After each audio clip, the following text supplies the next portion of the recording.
Magre-reset tayo ngayon mga boss ng oil maintenance ng Ford EcoSport. So i-on muna natin yung susi. Hintayin natin lumabas yung kanyang maintenance required. So ayun, lumabas na mga boss. So sabay apak ng preno at saka ng clutch ng 1 minute.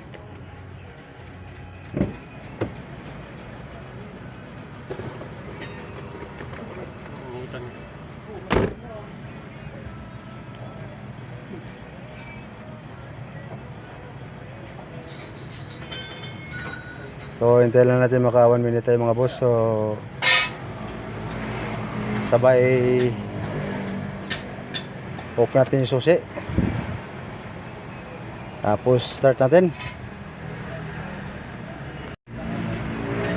So ayun mga boss, hindi na umilaw yung ating maintenance required ng Ford EcoSport. So ganun lang pag reset ng oil service maintenance ng Ford EcoSport. Pag lumabas na yung kanyang maintenance required, sabayan mo ng apak ng clutch saka ng preno ng 1 minute. Tapos pagka naka 1 minute ka na, off mo yung susi, tapos on mo ulit saka mo start. So ganun lang mga boss pag reset ng service maintenance. So ayun mga boss, swabe na yung ating na-reset na oil service maintenance ng Ford EcoSport.